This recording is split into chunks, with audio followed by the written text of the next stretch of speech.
The daily miracle. Yes, he's one of those men that don't know how to manage. Good situation. Regular income. Quite enough for luxuries as well as needs. Not really extravagant. And yet the fellow's always in difficulties. Somehow he gets nothing out of his money. Excellent flat, half empty. Always looks as if he'd had the brokers in. New suit, old hat. Magnificent necktie, baggy trousers. Asks you to dinner, cut glass, bad mutton, or Turkish coffee, cracked cup. He can't understand it. Explanation simply is that he fritters his income away. Wish I had the half of it. I'd show him. So we have most of us criticized, at one time or another, in our superior way. We are nearly all chancellors of the exchequer, it is the pride of the moment. Newspapers are full of articles explaining how to live on such and such a sum, and these articles provoke a correspondence whose violence proves the interest they excite. Recently, in a daily organ, a battle raged round the question whether a woman can exist nicely in the country on L85 a year. I have seen an essay, How to Live on 8 shillings a week. But I have never seen an essay, How to Live on 24 hours a day. Yet it has been said that time is money. That proverb understates the case. Time is a great deal more than money. If you have time you can obtain money, usually. But though you have the wealth of a cloakroom attendant at the Carlton Hotel, you cannot buy yourself a minute more time than I have, or the cat by the fire has. Philosophers have explained space. They have not explained time.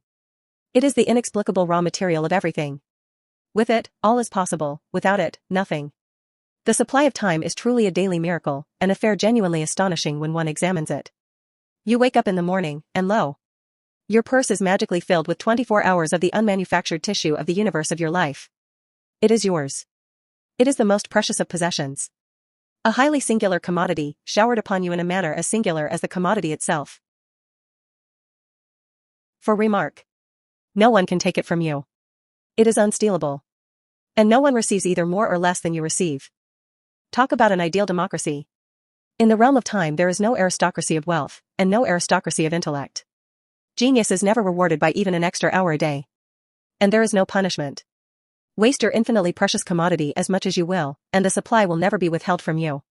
No mysterious power will say, this man is a fool, if not a knave. He does not deserve time, he shall be cut off at the meter. It is more certain than consols, and payment of income is not affected by Sundays. Moreover, you cannot draw on the future. Impossible to get into debt. You can only waste the passing moment. You cannot waste tomorrow, it is kept for you. You cannot waste the next hour, it is kept for you. I said the affair was a miracle. Is it not? You have to live on this 24 hours of daily time. Out of it you have to spin health, pleasure, money, content, respect, and the evolution of your immortal soul. Its right use, its most effective use, is a matter of the highest urgency and of the most thrilling actuality. All depends on that. Your happiness, the elusive prize that you are all clutching for, my friends, depends on that. Strange that the newspapers, so enterprising and up-to-date as they are not full of how to live on a given income of time, instead of how to live on a given income of money. Money is far commoner than time. When one reflects, one perceives that money is just about the commonest thing there is. It encumbers the earth in gross heaps. If one can't contrive to live on a certain income of money, one earns a little more, or steals it, or advertises for it.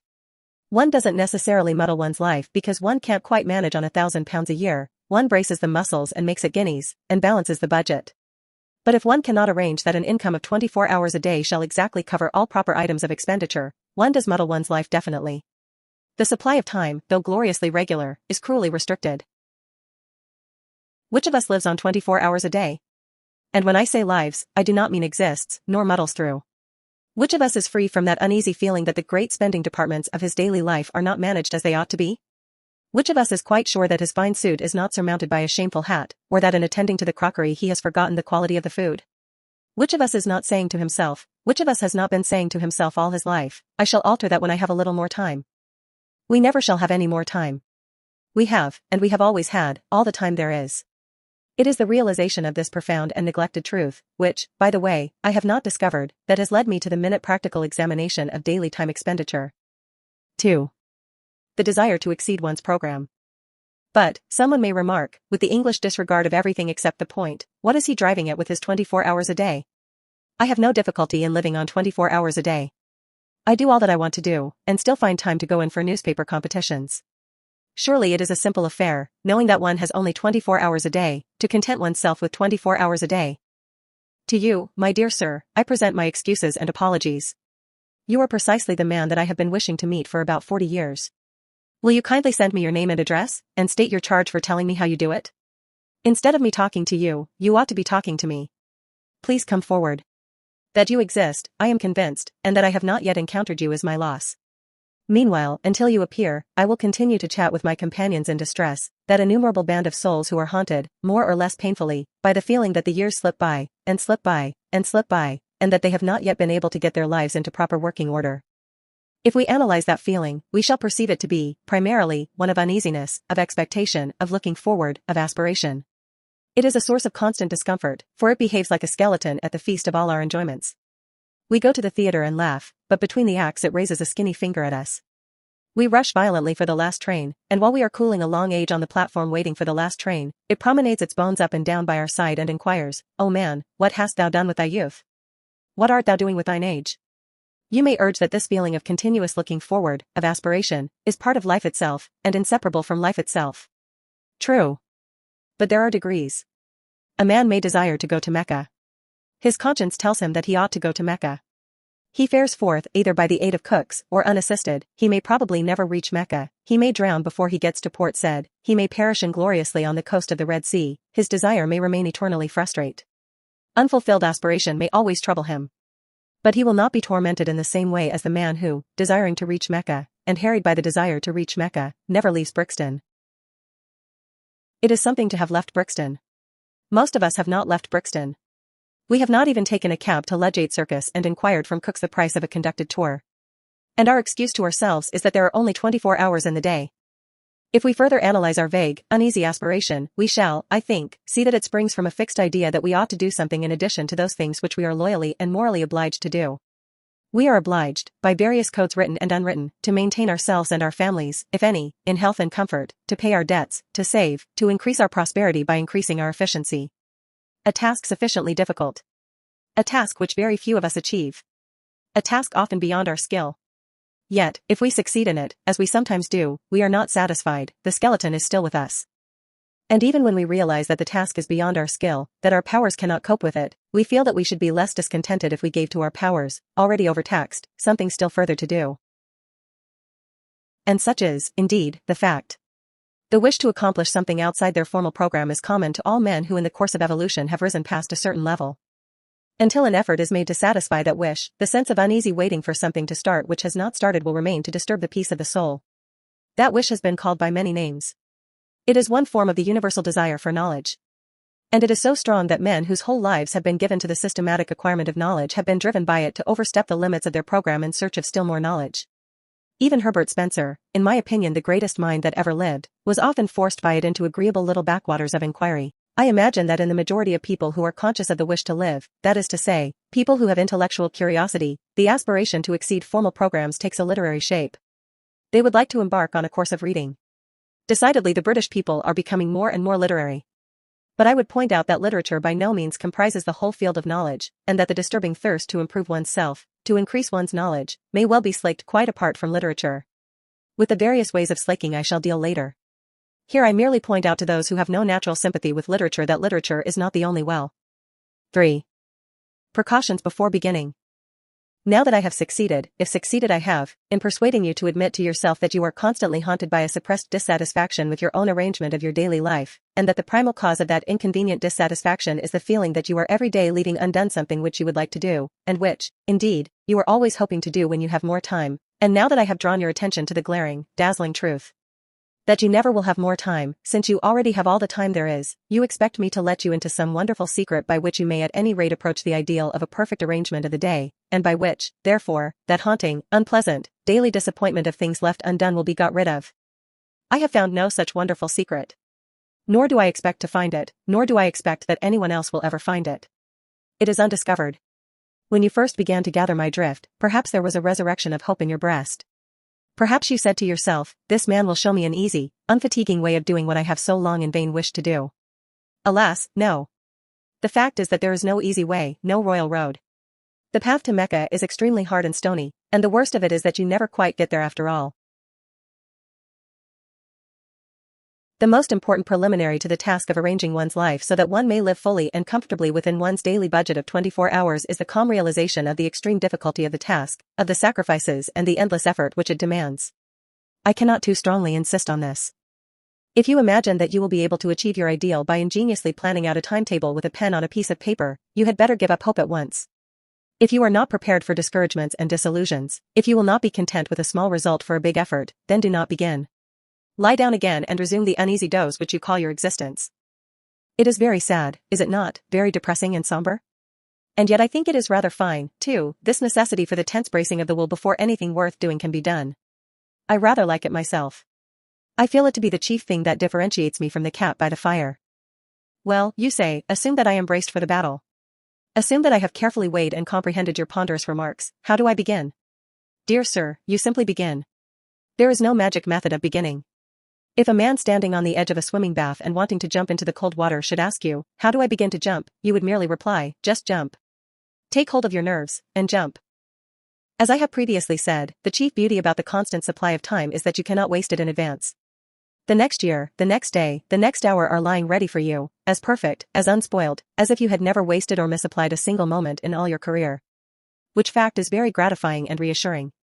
You can turn over a new leaf every hour if you choose. Therefore no object is served in waiting till next week, or even until tomorrow. You may fancy that the water will be warmer next week. It won't.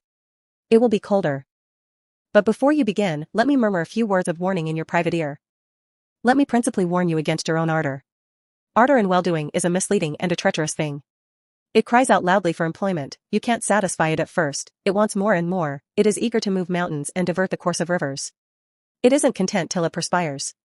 And then, too often, when it feels the perspiration on its brow, it wearies all of a sudden and dies, without even putting itself to the trouble of saying, I've had enough of this. Beware of undertaking too much at the start. Be content with quite a little. Allow for accidents. Allow for human nature, especially your own.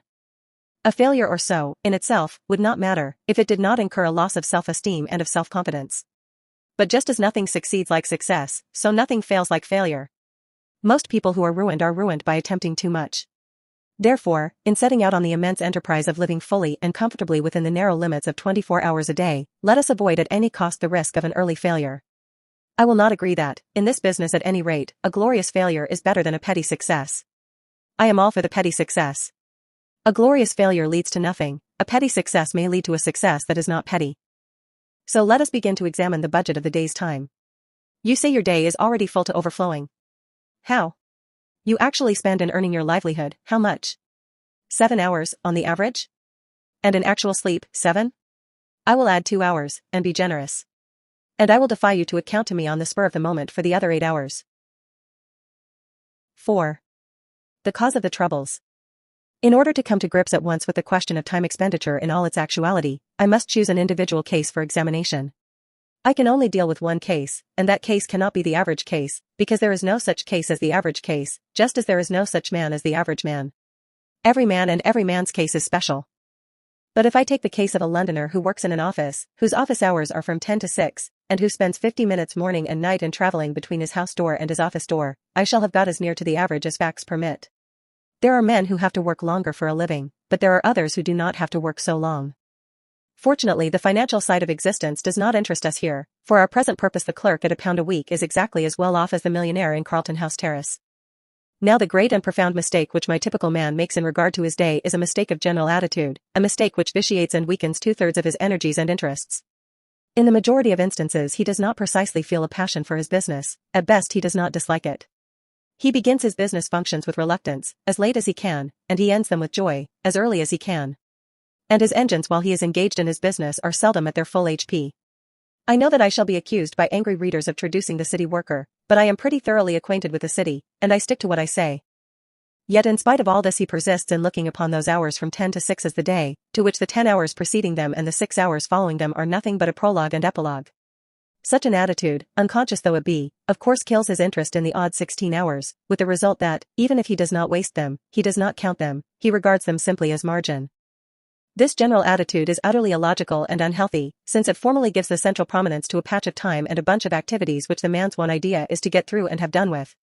If a man makes 2/3 of his existence subservient to 1/3, for which admittedly he has no absolutely feverish zest, how can he hope to live fully and completely? He cannot. If my typical man wishes to live fully and completely, he must, in his mind, arrange a day within a day. And this inner day, a Chinese box in a larger Chinese box, must begin at 6 p.m. and end at 10 a.m. It is a day of 16 hours, and during all these 16 hours he has nothing whatever to do but cultivate his body and his soul and his fellow men. During those 16 hours he is free, he is not a wage earner, he is not preoccupied with monetary cares, he is just as good as a man with a private income. This must be his attitude. And his attitude is all important. His success in life, much more important than the amount of estate upon what his executors will have to pay estate duty, depends on it. What? You say that full energy given to those 16 hours will lessen the value of the business 8? Not so. On the contrary, it will assuredly increase the value of the business 8. One of the chief things which my typical man has to learn is that the mental faculties are capable of a continuous hard activity, they do not tire like an arm or a leg. All they want is change, not rest, except in sleep. I shall now examine the typical man's current method of employing the 16 hours that are entirely his, beginning with his uprising. I will merely indicate things which he does and which I think he ought not to do, postponing my suggestions for planting the times which I shall have cleared, as a settler clears spaces in a forest. In justice to him I must say that he wastes very little time before he leaves the house in the morning at 9:10. In too many houses he gets up at 9, breakfasts between 9:7 and 9:91, and then bolts. But immediately he bangs the front door his mental faculties, which are tireless, become idle. He walks to the station in a condition of mental coma. Arrived there, he usually has to wait for the train. On hundreds of suburban stations every morning you see men calmly strolling up and down platforms while railway companies unblushingly rob them of time, which is more than money. Hundreds of thousands of hours are thus lost every day simply because my typical man thinks so little of time that it has never occurred to him to take quite easy precautions against the risk of its loss. He has a solid coin of time to spend every day, call it a sovereign. He must get change for it, and in getting change he is content to lose heavily. Supposing that in selling him a ticket the company said, "We will change you a sovereign, but we shall charge you 3 halfpence for doing so," what would my typical man exclaim? Yet that is the equivalent of what the company does when it robs him of 5 minutes twice a day. You say I am dealing with minutiae. I am. And later on I will justify myself. Now will you kindly buy your paper and step into the train? V. Tennis and the Immortal Soul. You get into the morning train with your newspaper, and you calmly and majestically give yourself up to your newspaper. You do not hurry. You know you have at least half an hour of security in front of you. As your glance lingers idly at the advertisements of shipping and of songs on the outer pages, your air is the air of a leisured man, wealthy in time, of a man from some planet where there are 124 hours a day instead of 24. I am an impassioned reader of newspapers. I read 5 English and 2 French dailies, and the newsagents alone know how many weeklies, regularly. I am obliged to mention this personal fact lest I should be accused of a prejudice against newspapers when I say that I object to the reading of newspapers in the morning train. Newspapers are produced with rapidity, to be read with rapidity. There is no place in my daily program for newspapers. I read them as I may in odd moments. But I do read them. The idea of devoting to them 30 or 40 consecutive minutes of wonderful solitude, for nowhere can one more perfectly immerse oneself in oneself than in a compartment full of silent, withdrawn, smoking males, is to me repugnant. I cannot possibly allow you to scatter priceless pearls of time with such oriental lavishness. You are not the Shah of time. Let me respectfully remind you that you have no more time than I have. No newspaper reading in trains. I have already put by about 3/4 of an hour for use. Now you reach your office. And I abandon you there till 6 o'clock. I am aware that you have nominally an hour, often in reality an hour and a half, in the midst of the day, less than half of which time is given to eating. But I will leave you all that to spend as you choose. You may read your newspapers then. I meet you again as you emerge from your office. You are pale and tired. At any rate, your wife says you are pale, and you give her to understand that you are tired. During the journey home you have been gradually working up the tired feeling.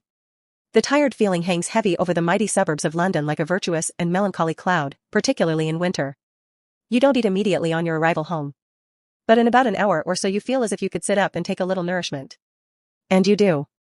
Then you smoke, seriously, you see friends, you potter, you play cards, you flirt with a book, you note that old age is creeping on, you take a stroll, you caress the piano. By Jove! 11:15. You then devote quite 40 minutes to thinking about going to bed, and it is conceivable that you are acquainted with a genuinely good whiskey. At last you go to bed, exhausted by the day's work. 6 hours, probably more, have gone since you left the office, gone like a dream, gone like magic, unaccountably gone. That is a fair sample case. But you say, it's all very well for you to talk. A man is tired. A man must see his friends. He can't always be on the stretch.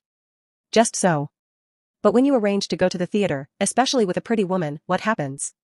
You rush to the suburbs, you spare no toil to make yourself glorious in fine raiment, you rush back to town in another train, you keep yourself on the stretch for 4 hours, if not 5, you take her home, you take yourself home.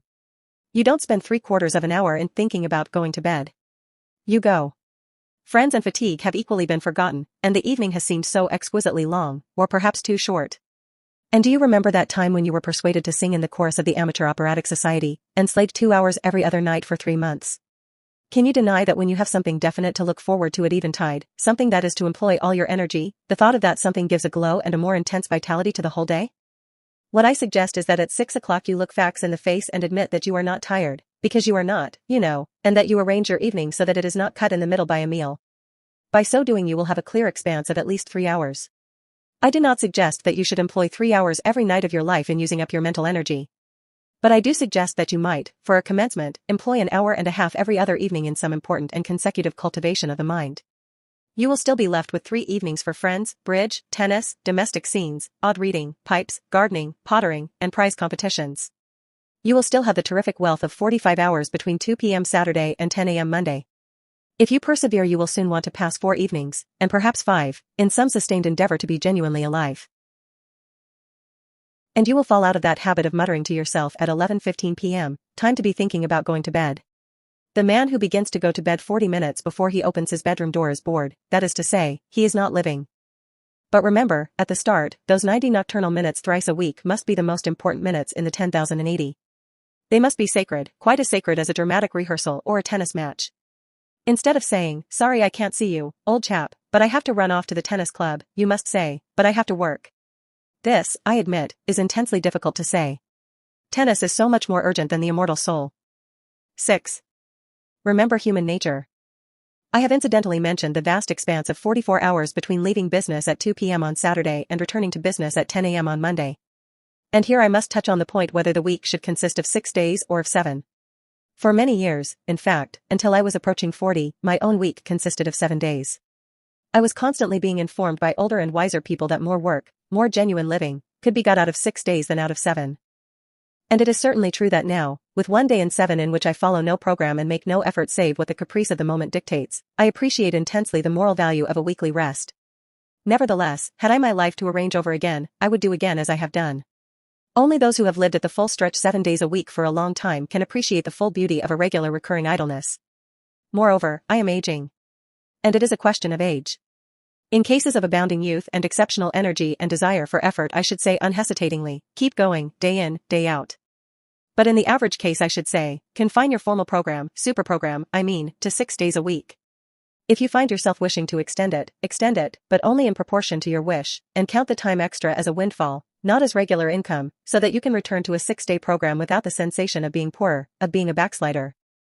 Let us now see where we stand. So far we have marked for saving out of the waste of days, half an hour at least on 6 mornings a week, and 1 hour and a half on 3 evenings a week. Total, 7 hours and a half a week. I propose to be content with that 7 hours and a half for the present.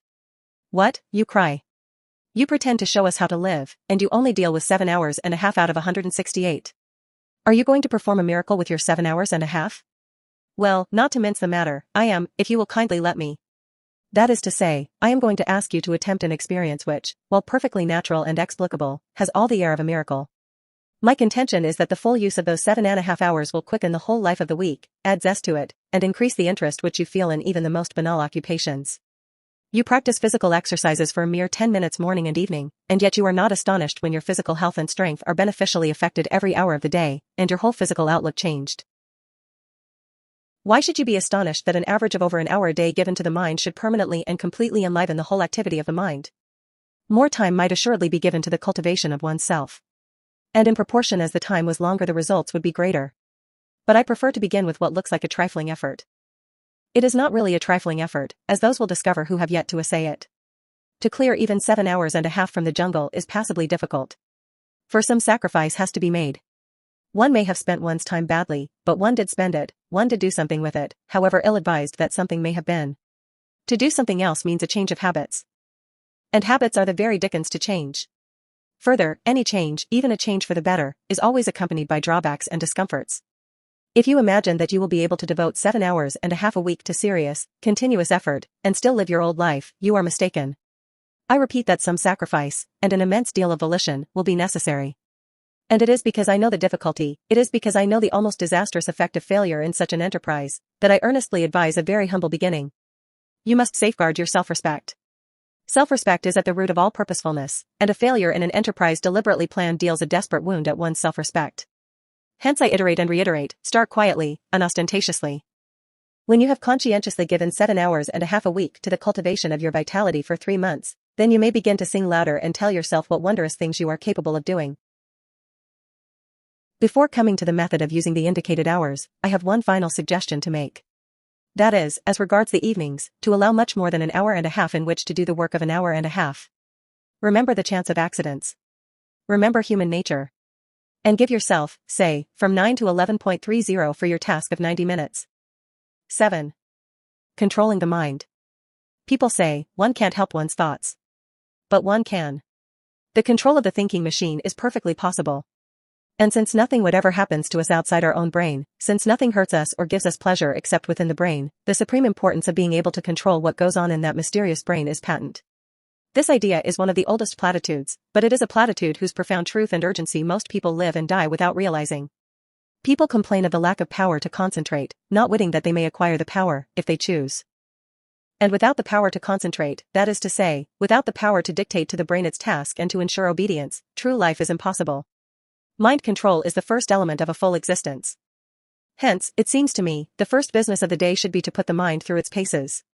You look after your body, inside and out, you run grave danger in hacking hairs off your skin, you employ a whole army of individuals, from the milkman to the pig killer, to enable you to bribe your stomach into decent behavior. Why not devote a little attention to the far more delicate machinery of the mind, especially as you will require no extraneous aid? It is for this portion of the art and craft of living that I have reserved the time from the moment of quitting your door to the moment of arriving at your office. What? I am to cultivate my mind in the street, on the platform, in the train, and in the crowded street again? Precisely. Nothing simpler. No tools required. Not even a book. Nevertheless, the affair is not easy. When you leave your house, concentrate your mind on a subject, no matter what, to begin with. You will not have gone 10 yards before your mind has skipped away under your very eyes and is larking round the corner with another subject. Bring it back by the scruff of the neck. Ere you have reached the station you will have brought it back about 40 times. Do not despair. Continue. Keep it up. You will succeed. You cannot by any chance fail if you persevere. It is idle to pretend that your mind is incapable of concentration. Do you not remember that morning when you received a disquieting letter which demanded a very carefully worded answer? How you kept your mind steadily on the subject of the answer, without a second's intermission, until you reached your office, whereupon you instantly sat down and wrote the answer? That was a case in which you were roused by circumstances to such a degree of vitality that you were able to dominate your mind like a tyrant. You would have no trifling. You insisted that its work should be done, and its work was done. By the regular practice of concentration, as to which there is no secret, save the secret of perseverance, you can tyrannize over your mind, which is not the highest part of you, every hour of the day, and in no matter what place. The exercise is a very convenient one. If you got into your morning train with a pair of dumbbells for your muscles or an encyclopedia in 10 volumes for your learning, you would probably excite remark. But as you walk in the street, or sit in the corner of the compartment behind a pipe, or strap hang on the subterranean, who is to know that you are engaged in the most important of daily acts? What asinine boor can laugh at you? I do not care what you concentrate on, so long as you concentrate. It is the mere disciplining of the thinking machine that counts. But still, you may as well kill 2 birds with 1 stone, and concentrate on something useful. I suggest, it is only a suggestion, a little chapter of Marcus Aurelius or Epictetus. Do not, I beg, shy at their names. For myself, I know nothing more actual, more bursting with plain common sense, applicable to the daily life of plain persons like you and me, who hate airs, pose, and nonsense, than Marcus Aurelius or Epictetus. Read a chapter, and so short they are, the chapters, in the evening and concentrate on it the next morning. You will see. Yes, my friend, it is useless for you to try to disguise the fact. I can hear your brain like a telephone at my ear. You are saying to yourself, this fellow was doing pretty well up to his 7th chapter. He had begun to interest me faintly. But what he says about thinking in trains, and concentration, and so on, is not for me. It may be well enough for some folks, but it isn't in my line. It is for you, I passionately repeat, it is for you. Indeed, you are the very man I am aiming at. Throw away the suggestion, and you throw away the most precious suggestion that was ever offered to you. It is not my suggestion. It is the suggestion of the most sensible, practical, hard-headed men who have walked the earth. I only give it you at second hand. Try it. Get your mind in hand. And see how the process cures half the evils of life, especially worry, that miserable, avoidable, shameful disease, worry. 8. The reflective mood. The exercise of concentrating the mind, to which at least half an hour a day should be given, is a mere preliminary, like scales on the piano. Having acquired power over that most unruly member of one's complex organism, one has naturally to put it to the yoke. Useless to possess an obedient mind unless one profits to the furthest possible degree by its obedience. A prolonged primary course of study is indicated. Now as to what this course of study should be there cannot be any question, there never has been any question. All the sensible people of all ages are agreed upon it. And it is not literature, nor is it any other art, nor is it history, nor is it any science. It is the study of oneself. Man, know thyself. These words are so hackneyed that verily I blush to write them. Yet they must be written, for they need to be written. I take back my blush, being ashamed of it. Man, know thyself. I say it out loud. The phrase is one of those phrases with which everyone is familiar, of which everyone acknowledges the value, and which only the most sagacious put into practice. I don't know why. I am entirely convinced that what is more than anything else lacking in the life of the average well-intentioned man of today is the reflective mood. We do not reflect. I mean that we do not reflect upon genuinely important things, upon the problem of our happiness, upon the main direction in which we are going, upon what life is giving to us, upon the share which reason has, or has not, in determining our actions, and upon the relation between our principles and our conduct. And yet you are in search of happiness, are you not? Have you discovered it? The chances are that you have not. The chances are that you have already come to believe that happiness is unattainable. But men have attained it. And they have attained it by realizing that happiness does not spring from the procuring of physical or mental pleasure, but from the development of reason and the adjustment of conduct to principles. I suppose that you will not have the audacity to deny this. And if you admit it, and still devote no part of your day to the deliberate consideration of your reason, principles, and conduct, you admit also that while striving for a certain thing you are regularly leaving undone the one act which is necessary to the attainment of that thing. Now, shall I blush, or will you? Do not fear that I mean to thrust certain principles upon your attention. I care not, in this place, what your principles are. Your principles may induce you to believe in the righteousness of burglary. I don't mind. All I urge is that a life in which conduct does not fairly well accord with principles is a silly life, and that conduct can only be made to accord with principles by means of daily examination, reflection, and resolution. What leads to the permanent sorrowfulness of burglars is that their principles are contrary to burglary. If they genuinely believed in the moral excellence of burglary, penal servitude would simply mean so many happy years for them. All martyrs are happy, because their conduct and their principles agree. As for reason, which makes conduct, and is not unconnected with the making of principles, it plays a far smaller part in our lives than we fancy. We are supposed to be reasonable, but we are much more instinctive than reasonable. And the less we reflect, the less reasonable we shall be. The next time you get cross with the waiter because your steak is overcooked, ask reason to step into the cabinet room of your mind, and consult her. She will probably tell you that the waiter did not cook the steak, and had no control over the cooking of the steak, and that even if he alone was to blame, you accomplished nothing good by getting cross, you merely lost your dignity, looked a fool in the eyes of sensible men, and soured the waiter, while producing no effect whatever on the steak. The result of this consultation with reason, for which she makes no charge, will be that when once more your steak is overcooked you will treat the waiter as a fellow creature, remain quite calm in a kindly spirit, and politely insist on having a fresh steak. The gain will be obvious and solid. In the formation or modification of principles, and the practice of conduct, much help can be derived from printed books, issued at 6d each and upwards. I mentioned in my last chapter Marcus Aurelius and Epictetus. Certain even more widely known works will occur at once to the memory. I may also mention Pascal, La Bruyere, and Emerson. For myself, you do not catch me traveling without my Marcus Aurelius. Yes, books are valuable. But not reading of books will take the place of a daily, candid, honest examination of what one has recently done, and what one is about to do, of a steady looking at one's self in the face, disconcerting though the sight may be. When shall this important business be accomplished? The solitude of the evening journey home appears to me to be suitable for it. A reflective mood naturally follows the exertion of having earned the day's living. Of course if, instead of attending to an elementary and profoundly important duty, you prefer to read the paper, which you might just as well read while waiting for your dinner, I have nothing to say. But attend to it at some time of the day you must. I now come to the evening hours. 9. Interest in the arts. Many people pursue a regular and uninterrupted course of idleness in the evenings because they think that there is no alternative to idleness but the study of literature, and they do not happen to have a taste for literature. This is a great mistake.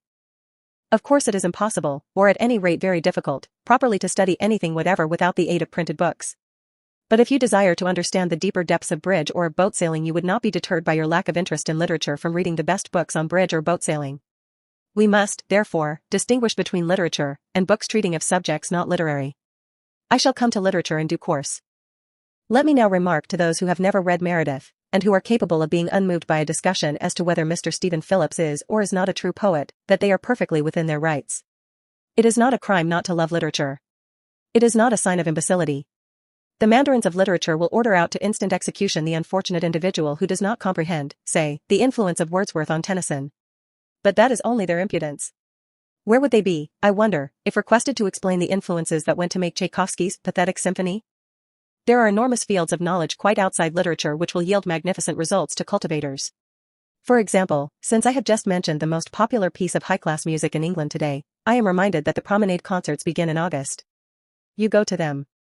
You smoke your cigar or cigarette, and I regret to say that you strike your matches during the soft bars of the Lohengrin Overture, and you enjoy the music. But you say you cannot play the piano or the fiddle, or even the banjo, that you know nothing of music. What does that matter? That you have a genuine taste for music is proved by the fact that, in order to fill his hall with you and your peers, the conductor is obliged to provide programs from which bad music is almost entirely excluded, a change from the old Covent Garden days. Now surely your inability to perform the Maiden's Prayer on a piano need not prevent you from making yourself familiar with the construction of the orchestra to which you listen a couple of nights a week during a couple of months. As things are, you probably think of the orchestra as a heterogeneous mass of instruments producing a confused agreeable mass of sound.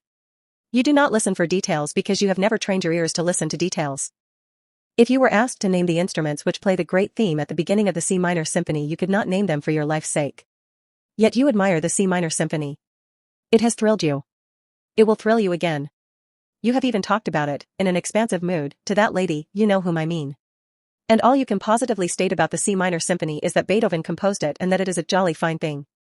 Now, if you have read, say, Mr. Krehbiel's How to Listen to Music, which can be got at any bookseller's for less than the price of a stall at the Alhambra, and which contains photographs of all the orchestral instruments and plans of the arrangement of orchestras, you would next go to a promenade concert with an astonishing intensification of interest in it. Instead of a confused mass, the orchestra would appear to you as what it is, a marvelously balanced organism whose various groups of members each have a different and an indispensable function. You would spy out the instruments, and listen for their respective sounds. You would know the gulf that separates a French horn from an English horn, and you would perceive why a player of the hautboy gets higher wages than a fiddler, though the fiddle is the more difficult instrument. You would live at a promenade concert, whereas previously you had merely existed there in a state of beatific coma, like a baby gazing at a bright object. The foundations of a genuine, systematic knowledge of music might be laid. You might specialize your inquiries either on a particular form of music, such as the symphony, or on the works of a particular composer.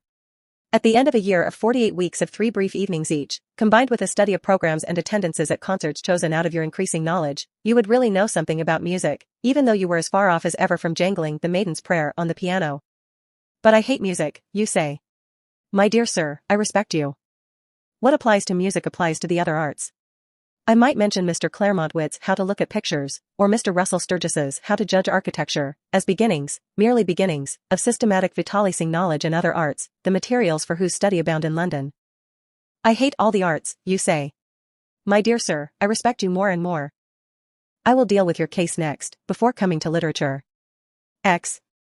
Nothing in life is humdrum. Art is a great thing. But it is not the greatest. The most important of all perceptions is the continual perception of cause and effect, in other words, the perception of the continuous development of the universe, in still other words, the perception of the course of evolution. When one has thoroughly got imbued into one's head the leading truth that nothing happens without a cause, one grows not only large-minded, but large-hearted. It is hard to have one's watch stolen, but one reflects that the thief of the watch became a thief from causes of heredity and environment which are as interesting as they are scientifically comprehensible, and one buys another watch, if not with joy, at any rate with a philosophy that makes bitterness impossible. One loses, in the study of cause and effect, that absurd air which so many people have of being always shocked and pained by the curiousness of life. Such people live amid human nature as if human nature were a foreign country full of awful foreign customs. But, having reached maturity, one ought surely to be ashamed of being a stranger in a strange land. The study of cause and effect, while it lessens the painfulness of life, adds to life's picturesqueness. The man to whom evolution is but a name looks at the sea as a grandiose, monotonous spectacle, which he can witness in August for 3 shillings third-class return. The man who is imbued with the idea of development, of continuous cause and effect, perceives in the sea an element which in the day before yesterday of geology was vapor, which yesterday was boiling, and which tomorrow will inevitably be ice. He perceives that a liquid is merely something on its way to be solid, and he is penetrated by a sense of the tremendous, changeful picturesqueness of life. Nothing will afford a more durable satisfaction than the constantly cultivated appreciation of this. It is the end of all science. Cause and effect are to be found everywhere. Rents went up in Shepherd's Bush. It was painful and shocking that rents should go up in Shepherd's Bush. But to a certain point we are all scientific students of cause and effect, and there was not a clerk lunching at a Lyons restaurant who did not scientifically put 2 and 2 together and see in the, once, 2-penny tube the cause of an excessive demand for wigwams in Shepherd's Bush, and in the excessive demand for wigwams the cause of the increase in the price of wigwams. Simple, you say, disdainfully. Everything, the whole complex movement of the universe, is as simple as that, when you can sufficiently put 2 and 2 together. And, my dear sir, perhaps you happen to be an estate agent's clerk, and you hate the arts, and you want to foster your immortal soul, and you can't be interested in your business because it's so humdrum. Nothing is humdrum. The tremendous, changeful picturesqueness of life is marvelously shown in an estate agent's office. What? There was a block of traffic in Oxford Street. To avoid the block, people actually began to travel under the cellars and drains, and the result was a rise of rents in Shepherd's Bush. And you say that isn't picturesque? Suppose you were to study, in this spirit, the property question in London for an hour and a half every other evening. Would it not give zest to your business, and transform your whole life? You would arrive at more difficult problems. And you would be able to tell us why, as the natural result of cause and effect, the longest straight street in London is about 1.5 yards in length, while the longest absolutely straight street in Paris extends for miles. I think you will admit that in an estate agent's clerk I have not chosen an example that specially favors my theories. You are a bank clerk, and you have not read that breathless romance, disguised as a scientific study, Walter Bagehot's Lombard Street? Ah, my dear sir, if you had begun with that, and followed it up for 90 minutes every other evening, how enthralling your business would be to you, and how much more clearly you would understand human nature. You are penned in town, but you love excursions to the country and the observation of wild life, certainly a heart-enlarging diversion. Why don't you walk out of your house door, in your slippers, to the nearest gas lamp of a night with a butterfly net, and observe the wild life of common and rare moths that is beating about it, and coordinate the knowledge thus obtained and build a superstructure on it, and at last get to know something about something? You need not be devoted to the arts, not to literature, in order to live fully. The whole field of daily habit and scene is waiting to satisfy that curiosity which means life, and the satisfaction of which means an understanding heart. I promise to deal with your case, O man who hates art and literature, and I have dealt with it. I now come to the case of the person, happily very common, who does like reading. 11. Serious reading. Novels are excluded from serious reading, so that the man who, bent on self-improvement, has been deciding to devote 90 minutes 3 times a week to a complete study of the works of Charles Dickens will be well advised to alter his plans. The reason is not that novels are not serious, some of the great literature of the world is in the form of prose fiction. The reason is that bad novels ought not to be read, and that good novels never demand any appreciable mental application on the part of the reader. It is only the bad parts of Meredith's novels that are difficult. A good novel rushes you forward like a skiff down a stream, and you arrive at the end, perhaps breathless, but unexhausted. The best novels involve the least strain. Now in the cultivation of the mind one of the most important factors is precisely the feeling of strain, of difficulty, of a task which one part of you is anxious to achieve and another part of you is anxious to shirk, and that feeling cannot be got in facing a novel. You do not set your teeth in order to read Anna Karenina. Therefore, though you should read novels, you should not read them in those 90 minutes. Imaginative poetry produces a far greater mental strain than novels. It produces probably the severest strain of any form of literature. It is the highest form of literature. It yields the highest form of pleasure, and teaches the highest form of wisdom. In a word, there is nothing to compare with it. I say this with sad consciousness of the fact that the majority of people do not read poetry. I am persuaded that many excellent persons, if they were confronted with the alternatives of reading Paradise Lost and going round Trafalgar Square at noonday on their knees in sackcloth, would choose the ordeal of public ridicule. Still, I will never cease advising my friends and enemies to read poetry before anything.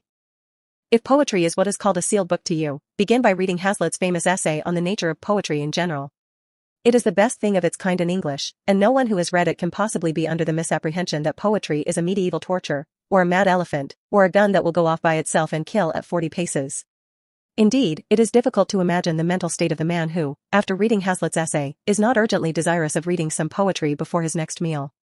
If the essay so inspires you, I would suggest that you make a commencement with purely narrative poetry.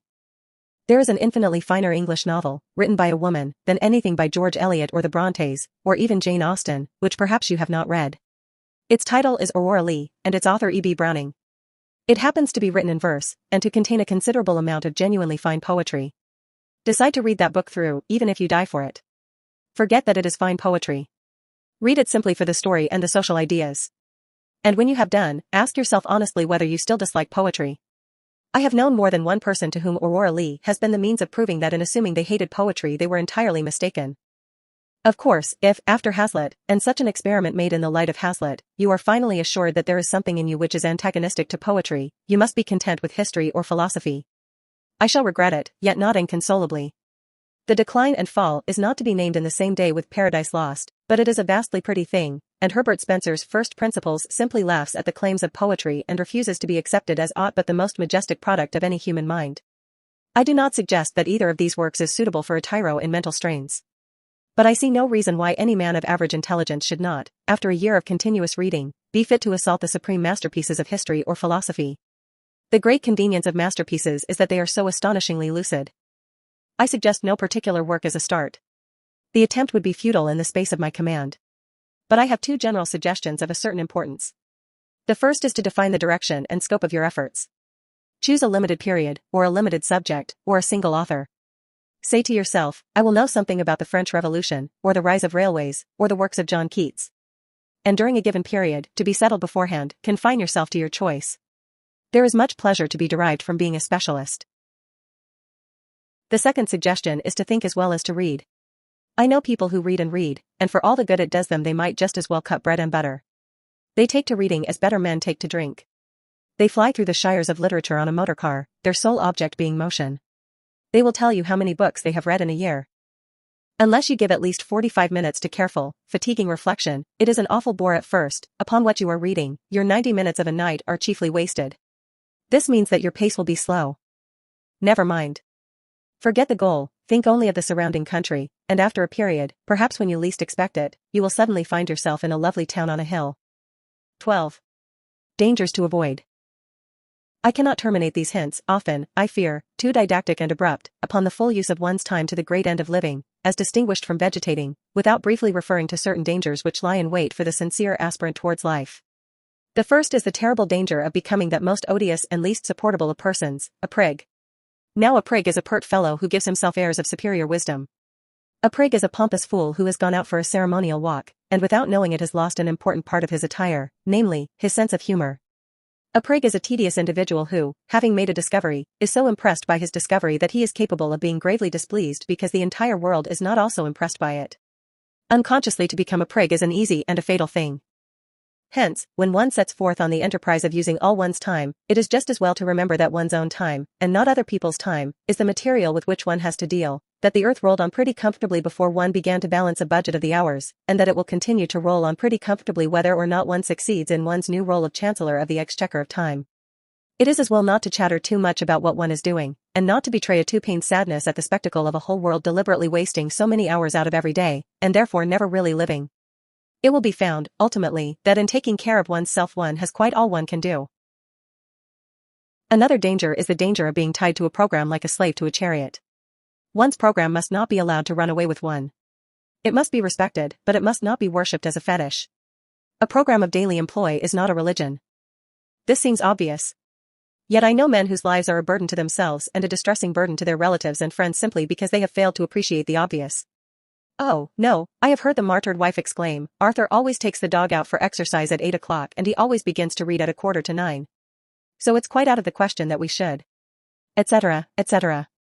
And the note of absolute finality in that plaintive voice reveals the unsuspected and ridiculous tragedy of a career. On the other hand, a program is a program. And unless it is treated with deference it ceases to be anything but a poor joke. To treat one's program with exactly the right amount of deference, to live with not too much and not too little elasticity, is scarcely the simple affair it may appear to the inexperienced. And still another danger is the danger of developing a policy of rush, of being gradually more and more obsessed by what one has to do next. In this way one may come to exist as in a prison, and one's life may cease to be one's own. One may take the dog out for a walk at 8 o'clock, and meditate the whole time on the fact that one must begin to read at 8:45, and that one must not be late. And the occasional deliberate breaking of one's program will not help to mend matters. The evil springs not from persisting without elasticity in what one has attempted, but from originally attempting too much, from filling one's program till it runs over. The only cure is to reconstitute the program and to attempt less. But the appetite for knowledge grows by what it feeds on, and there are men who come to like a constant breathless hurry of endeavor. Of them it may be said that a constant breathless hurry is better than an eternal doze. In any case, if the program exhibits a tendency to be oppressive, and yet one wishes not to modify it, an excellent palliative is to pass with exaggerated deliberation from one portion of it to another, for example, to spend 5 minutes in perfect mental quiescence between chaining up the Street Bernard and opening the book, in other words, to waste 5 minutes with the entire consciousness of wasting them. The last, and chiefest danger which I would indicate, is one to which I have already referred, the risk of a failure at the commencement of the enterprise. I must insist on it. A failure at the commencement may easily kill outright the newborn impulse towards a complete vitality, and therefore every precaution should be observed to avoid it. The impulse must not be overtaxed.